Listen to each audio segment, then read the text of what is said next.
Om Sahana Vavatu Sahanau Bhunatu Sahaviryam Karavavahai Tejasvinavaditam Mastuma Vidvishavai. Om Shanti Shanti Shanti. May that one protect us both. May that one nourish us both. May our study be full of energy, enthusiasm, and vigor. May we generally be vigorous and strong. May we not unnecessarily cavil with each other. And peace, peace, peace be unto all. Immediately before this talk, a question was asked. How do we know when we experience intuition? This is on the basis that previously we have said that prayer really is a question of getting into a certain listening mode and carefully listening to the quiet, still divine voice from within. But sometimes doubt arises. Is this intuition? Or whatever arises, is that somehow counteracted in some way? And when doubts and fears arise, they come only from one source, what is collectively called ego. That is a coordinating element that is part and parcel of our mental makeup. And depending on our background, our memories, our personality, the various doubts and fears and temptations that arise will come from a sense of individuality and a sense of incompleteness. And that will drive us then to be an achiever. And being an achiever is very easy. We can be a go-getter. Anybody can do it. We can gather all our energy and create a momentum towards some kind of result in this world. Something like a career path that we set out. Some goal is there, and we drive ourselves toward it. But of course, at the time we think it's everything, but when we look back, we'll see it is short term.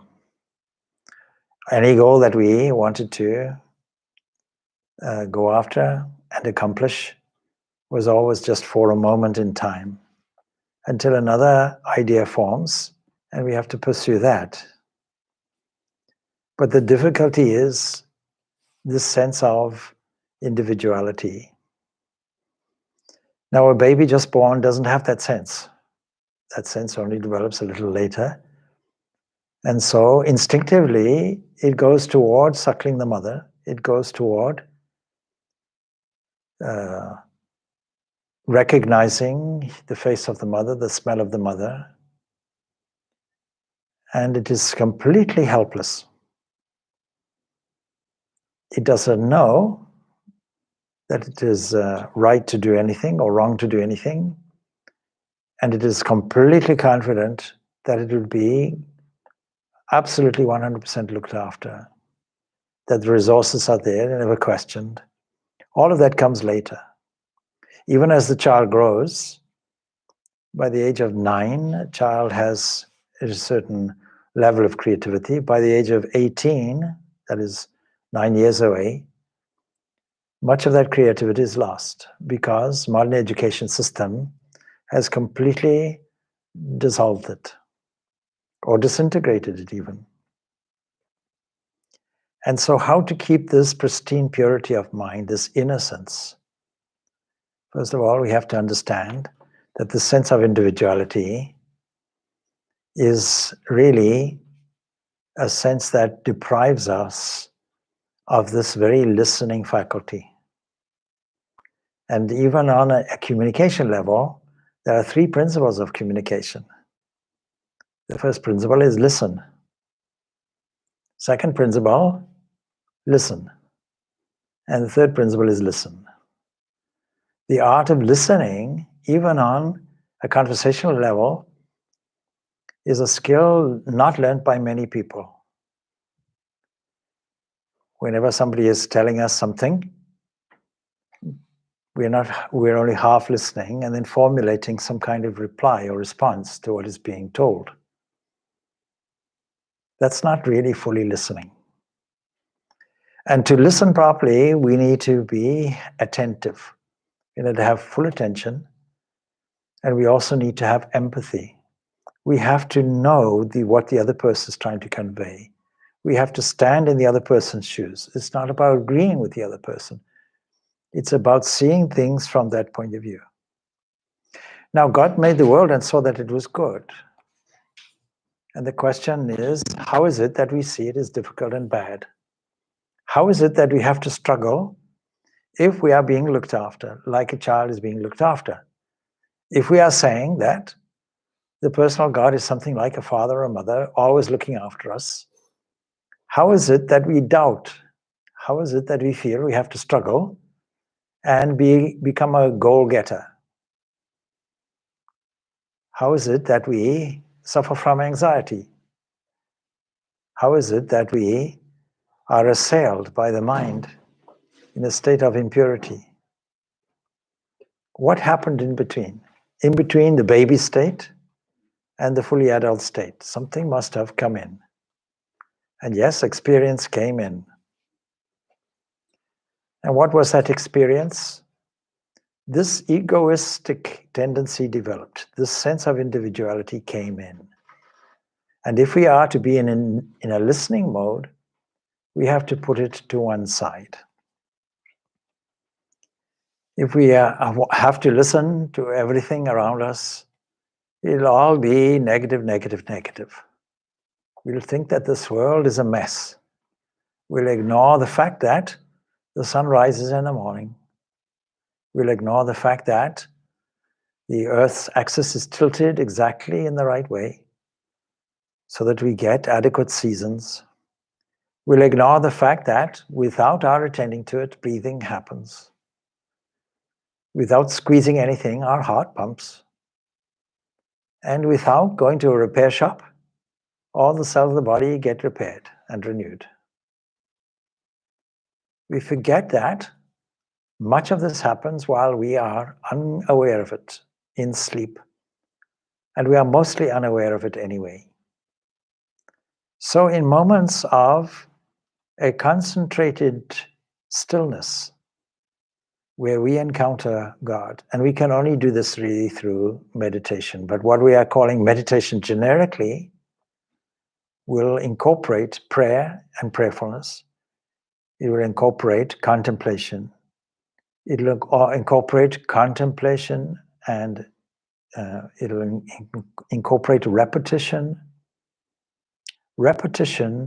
of a certain divine concept that we can formulate in terms of sounds. And the repetition of this we can call japa, and then finally meditation proper.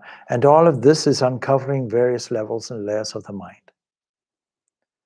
We have to go from the physical, the awareness of the physical, to the awareness of the subtle, to the awareness of the causal, and then to go beyond that also.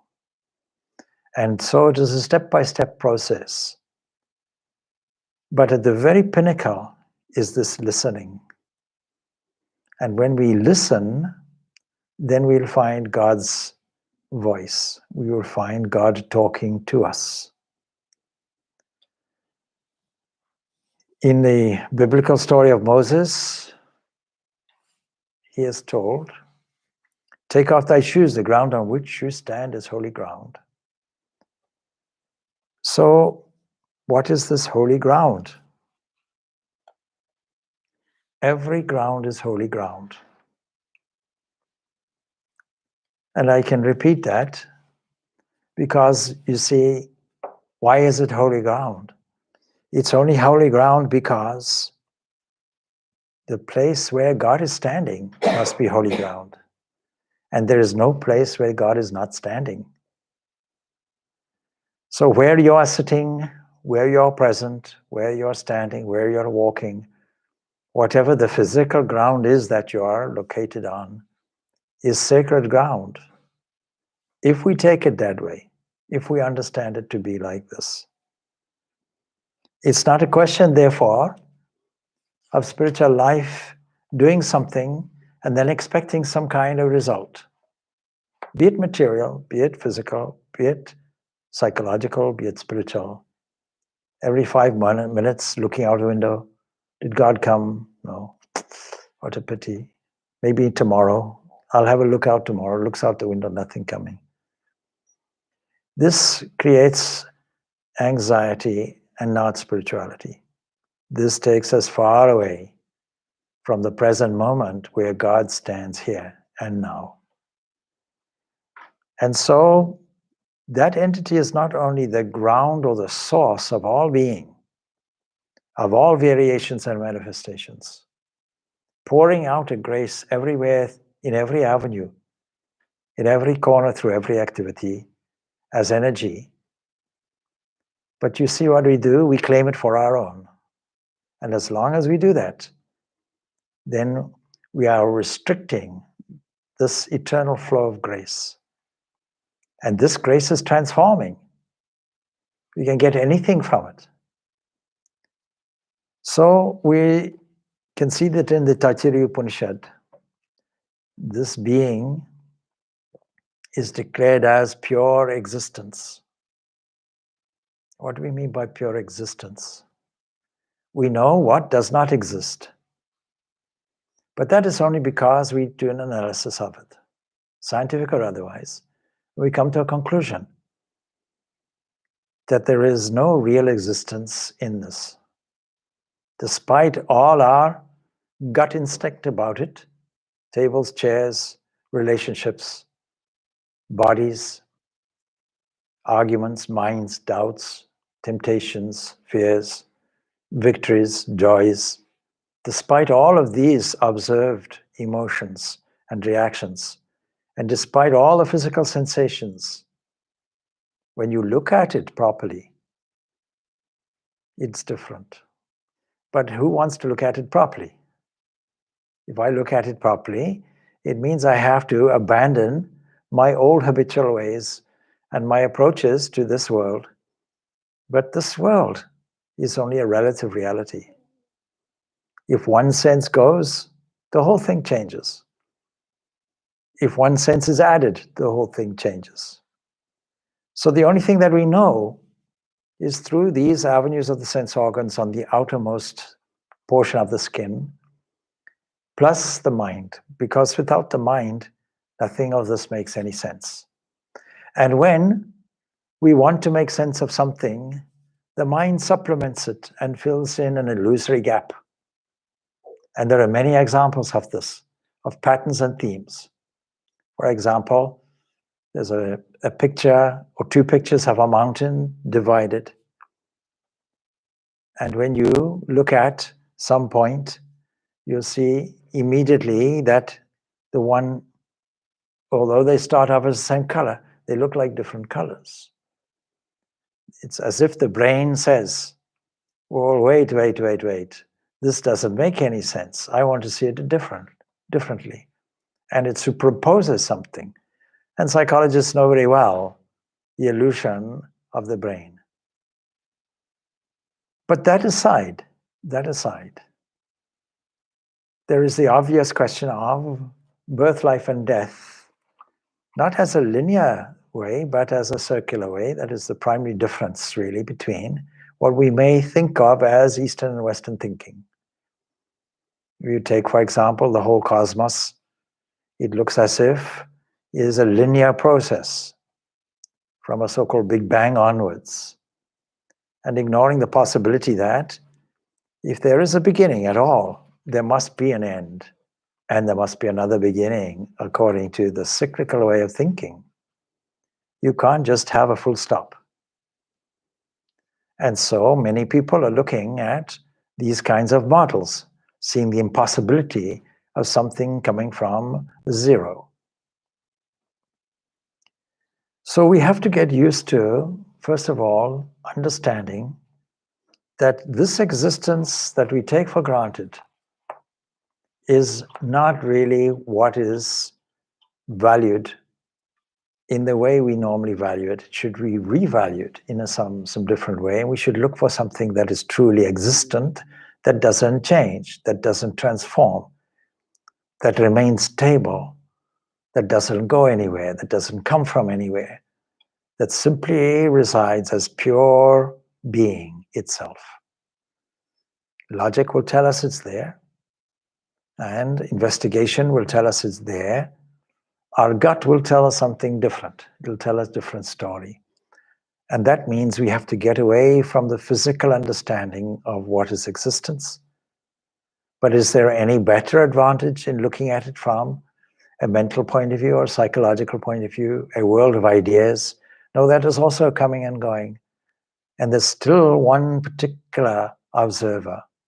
There is still, we find it emphasized in texts like Drik, Drishya, Viveka, Mandukya, Karika, and so on. All these texts will tell us and emphasize this idea of a one witness that witnesses everything and abides. And every direct spiritual experience will say the exact same thing. And so the place on which you stand is holy ground, because that being is there. Now the Taittiriya Upanishad goes on. It doesn't just say it is Satyam. It also says it is Jnanam. That is, it is, normally we think of things as a subject-object relationship in our normal perception. And that being the case, every experience requires these two things. Something that is perceived and a perceiver. Which is the perceived, which is the perceiver.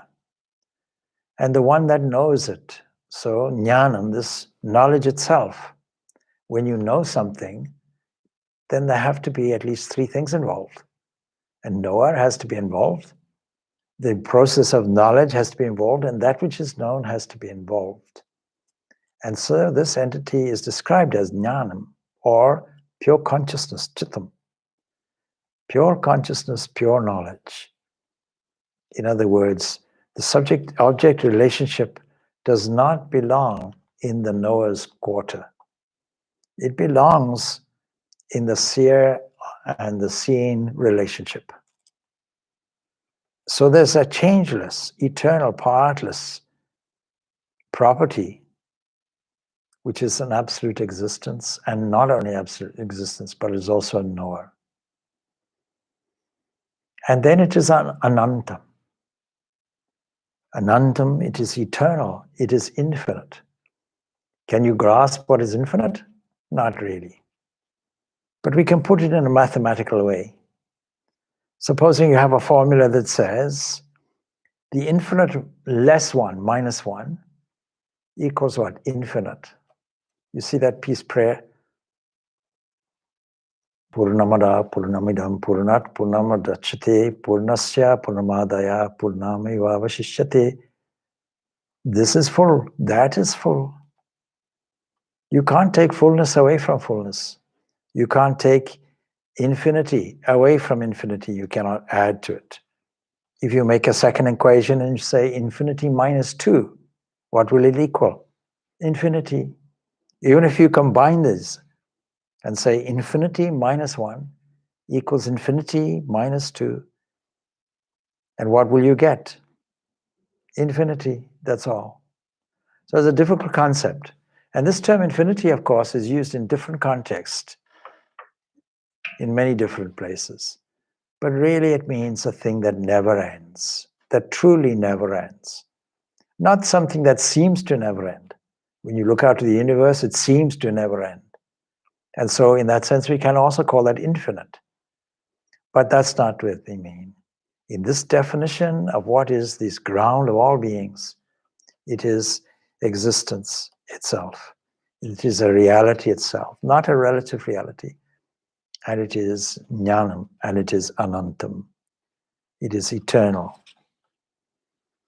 And so from the point of view of infinite, the finite does not exist.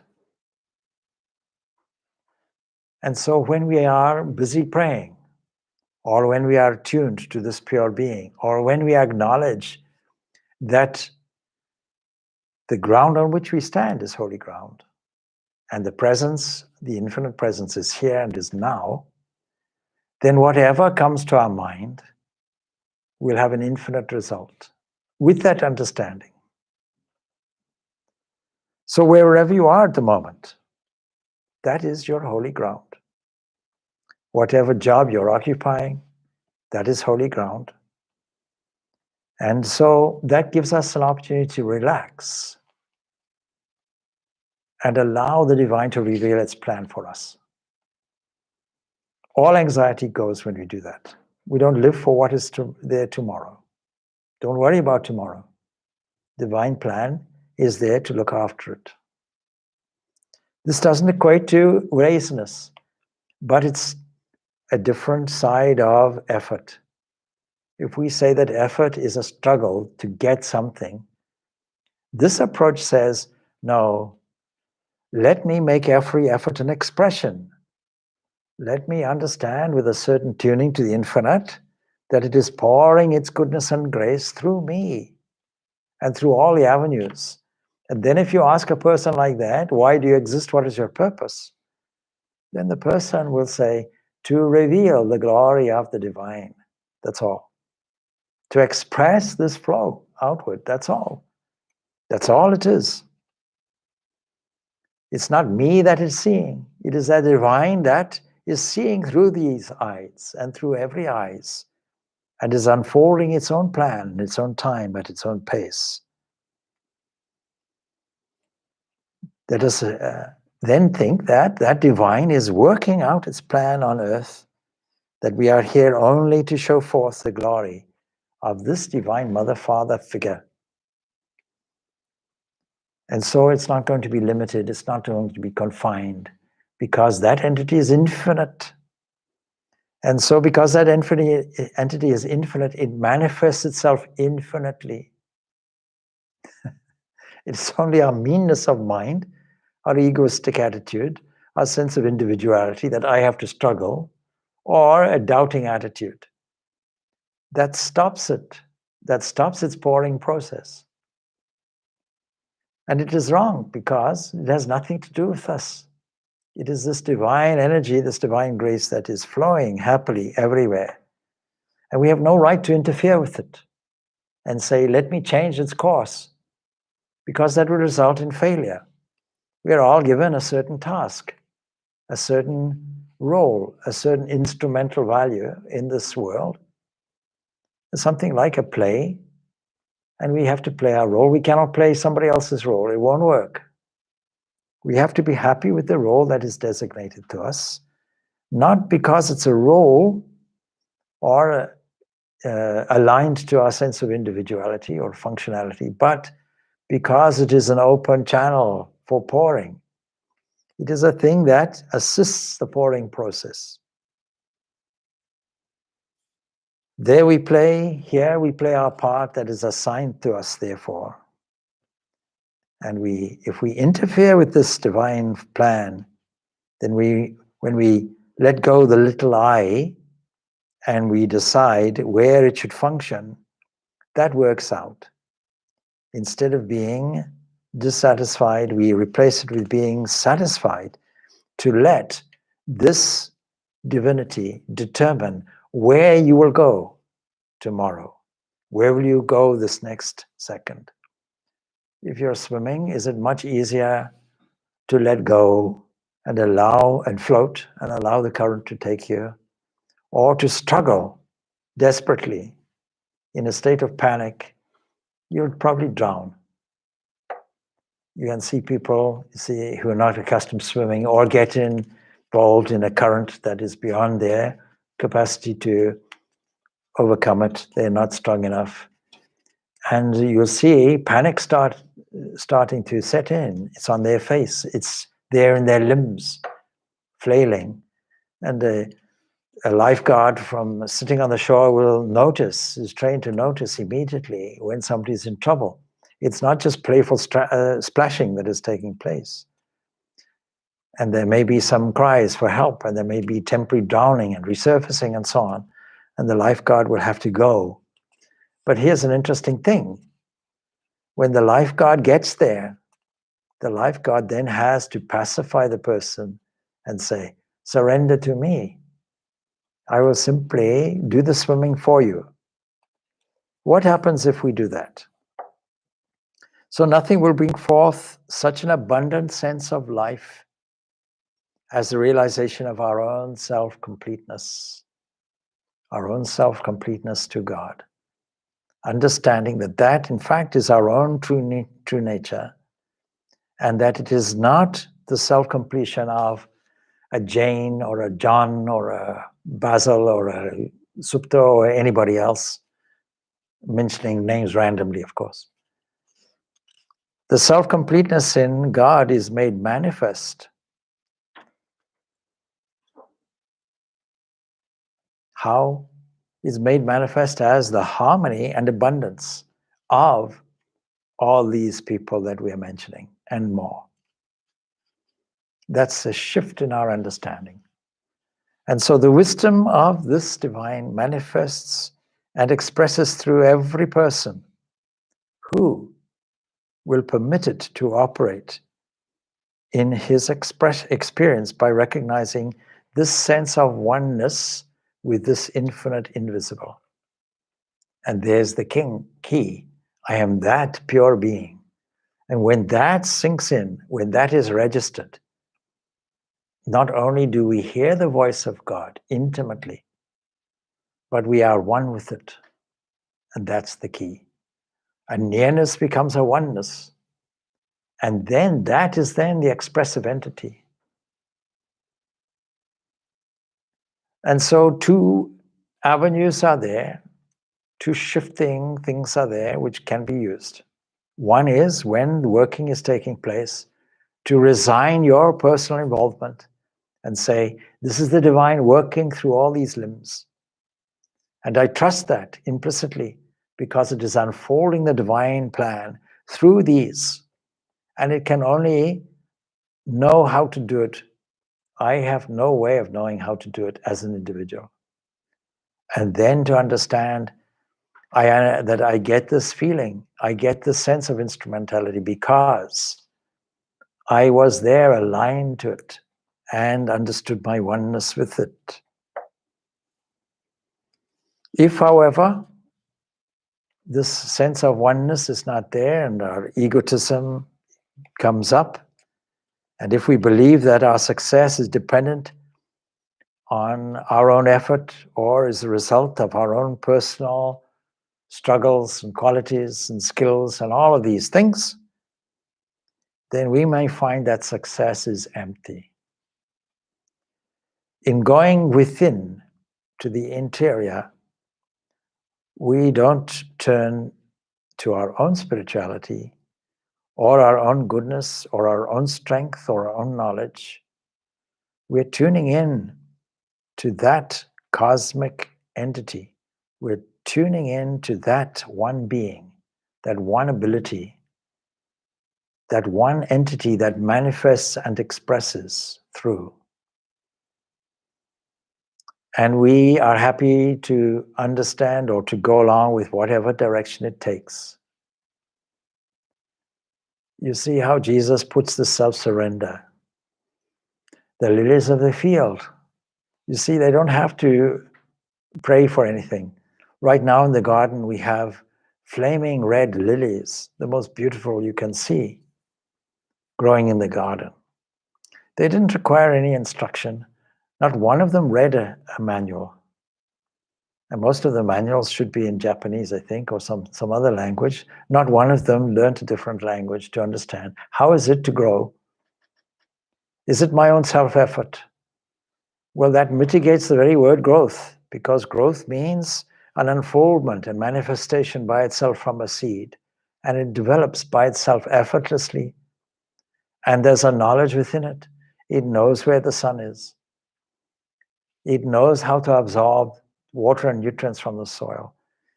And it knows how to develop in this glorious way, this open way. So this openness is what we should cultivate. When we close ourselves, we close our ears, and we cut off the faculty of listening. Even in mentioned even on a communication level, there are several indications that a person is not listening. They may constantly interrupt you with yes, etc. Or they may complete your sentences for you.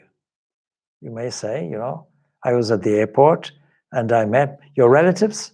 No, I met a friend. I see. And we were discussing, the COVID? No. We were discussing how was your flight. And then when we went off to the supermarket. No. We went home. And there we had a cup of tea. No. We had a cold drink. So it goes on, you see. So people complete the sentences. It means they're not really listening. Interrupting and not listening. So we have to cultivate the art of very, very careful observation. And when we observe things within, we find it is also the so-called without. And that becomes a realization, no such thing. Within and without makes no sense. It only looks like that. And let us then see what is pouring through everything. When we say God is love, we mean God is pouring grace through every avenue, free of charge, not demanding any return, not even giving a discount, no necessity for it, completely free, freely given. So we can, when we understand that, agree. When we sit where God sits, we can say, yes, the world is good. God made the world and saw that it was good. And then wherever we are, every place we stand is holy ground. So, in the inner stillness where we realize this, as we touch the vision of our oneness with this divine parent, where we are a child, this divine will pour its infinite good through us. And we should be delighted by it. We shall find, therefore, that without all the strains and struggles, by letting go, then we'll experience the fruitage of whatever will follow.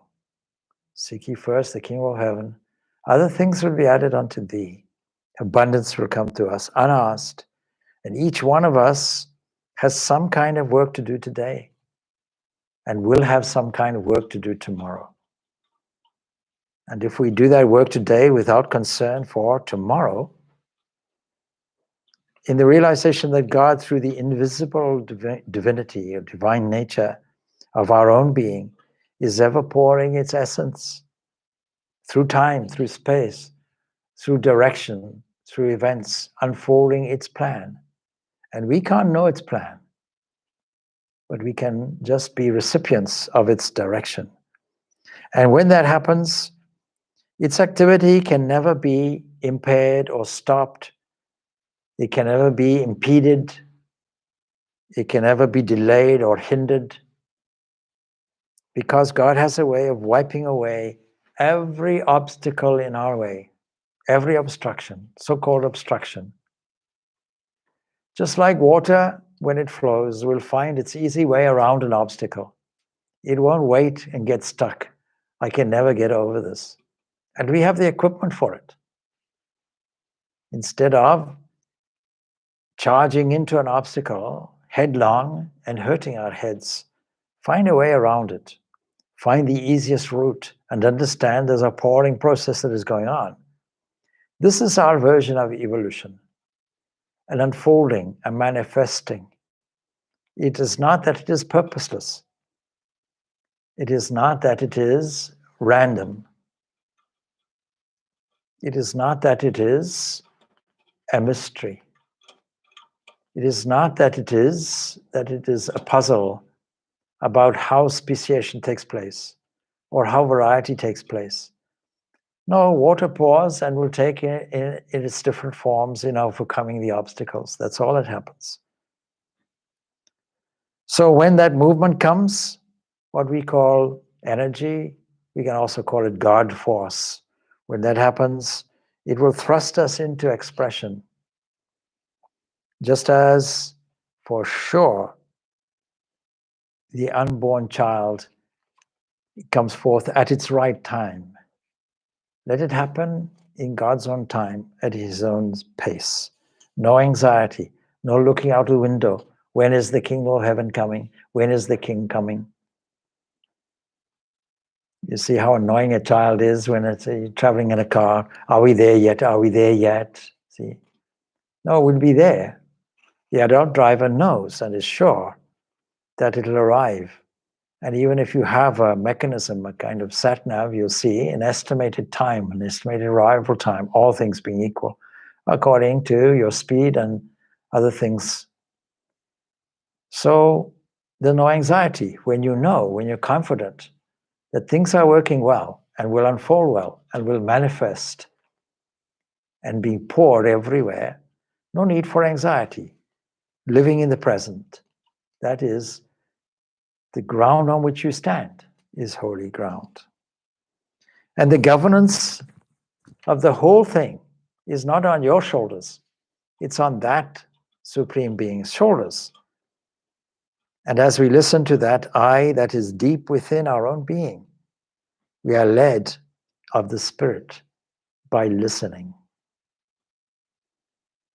And when we behold the hand of God reaching right up through you, in us, coming out into manifestation and placing its glory in our experience as our activity, then a certain internal joy springs up. It is not our breath that is going through the nostrils. We have to get used to that idea. It is God's breath working through.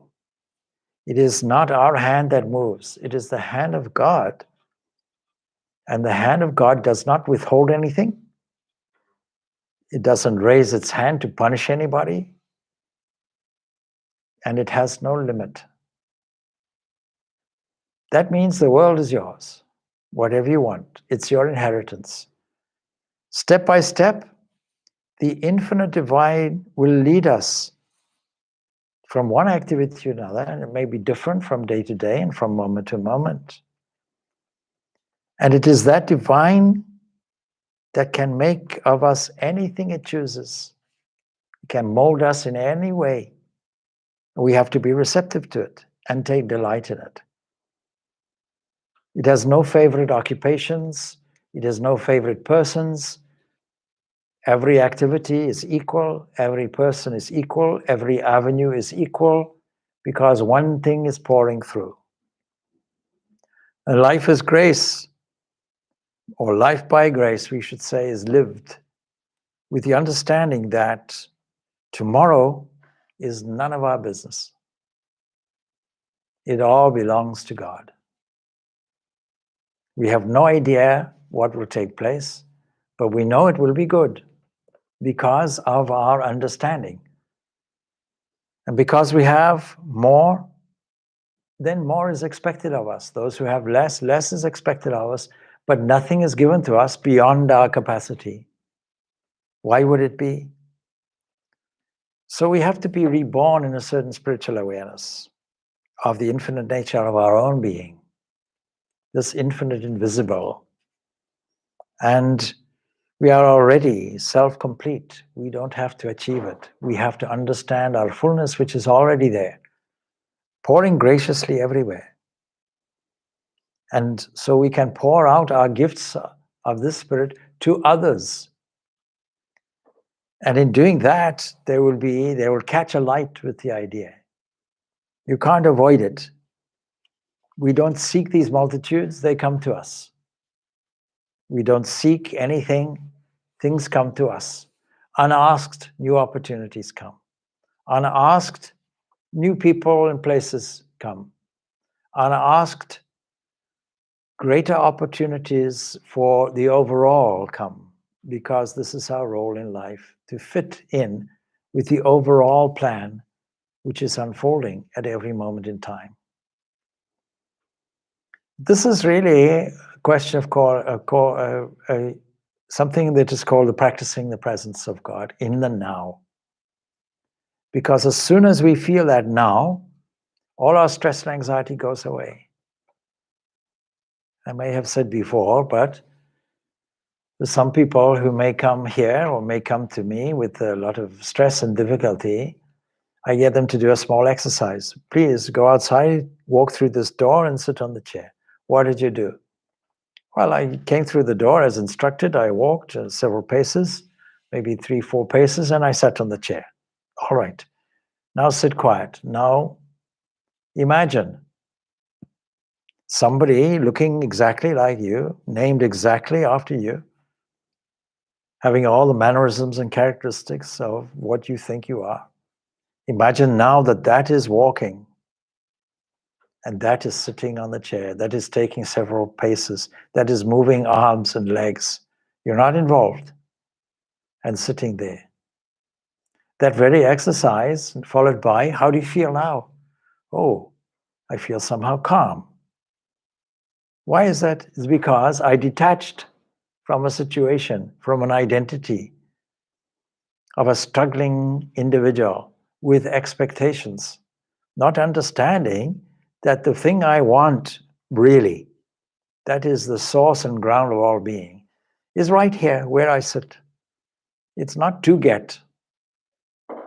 Then if you use another example, I've used it before.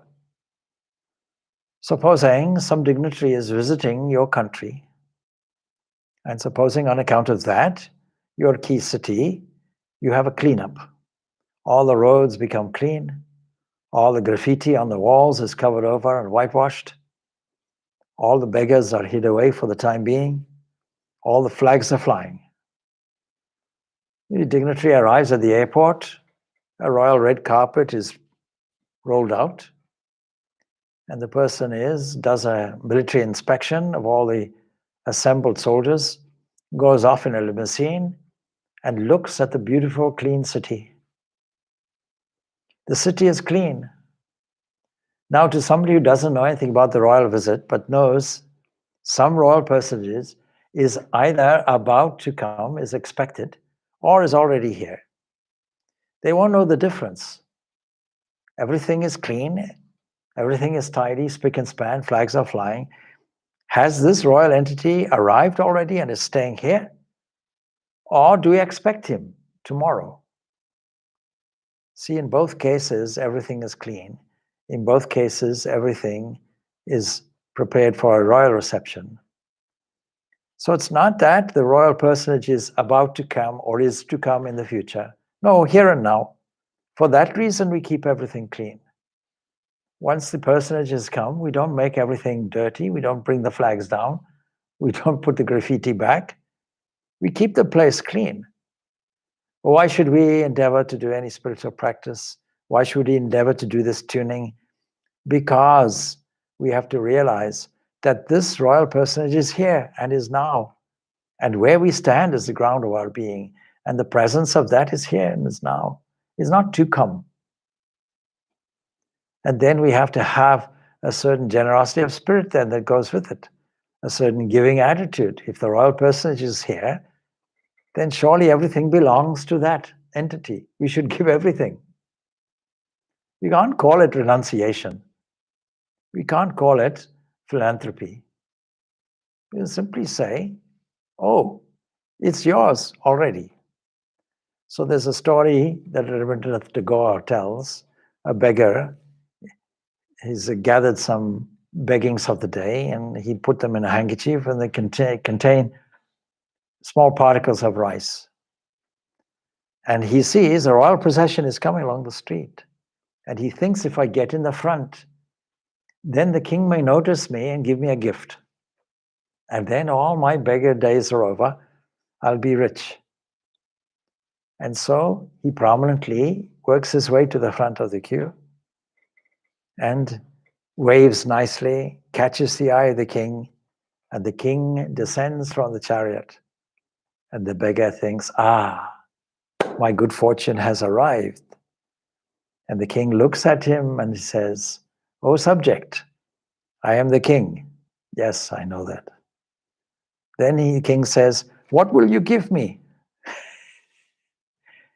And the beggar is stunned completely. He didn't think he had to give anything. So in a miserly way, he opens his handkerchief and finds the tiniest, smallest grain of rice that he can find and gives it. And the procession goes on, and the beggar is disappointed, and he goes home, and he opens up his meager beggings of the day. And there in a small corner of his handkerchief, one gold grain. It was the gold grain the grain he gave away was replaced with that. And he, alas, if only he had given the whole thing away. See? So we have this miserly attitude on the basis that it belongs to us. No, it does not belong to us. Not at all. Not one breath belongs to us. So we can catch that flow and understand the beauty and glory of the presence of the divine right here and right now. In a definition of meditation, the best definition that I have come across in devotional meditation, Joel Goldsmith tells us, meditation is a song of gratitude that God is here, God is now, and God is love. If we really understand that, if we really tune into that, if we feel it, if we identify with it, if we say, I am one without infinite, there is only this infinite invisible, there can be no other thing. And that all of this is being expressed in every limb and in every place, in every scene, in every apparent division. If that is understood, then what will happen? First of all, the whole life will change. The whole shift of attitude will bring abundance, not just to me, but everybody else. Because the result will be infinite, will be unlimited. You've gone to the absolute ground of royal personage. It is not your mind. It is all from cosmic mind. And so it's important to understand what is the order of things in the universe.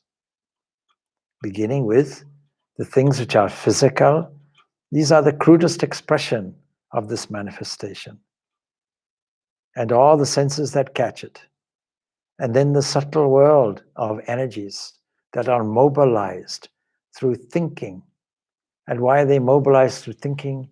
Because the causal entity that is mobilizing this subtle world of all the various elements, the subtle forces of nature, including the individual mind, and all the receptive faculties and faculties of information that have gone before it in the physical world. All of these are condensed varieties of only one thing, a cosmic mind that thinks. And this is a causal mind. This is our God. This is the God that we should steer our attention toward, that we should love and ultimately identify with it, because that is in itself an expression and manifestation of a supreme causal entity. And beyond that, the infinite invisible. And you are that. You are that. Nothing to struggle for, but everything to express. So I'll recap for the next 2 minutes. There is no purpose in life except to express the divinity that is already there in you. I know we're not used to thinking in this way, but it'd be useful to cultivate this. Om Shanti, Shanti, Shanti. Peace, peace, peace be unto all.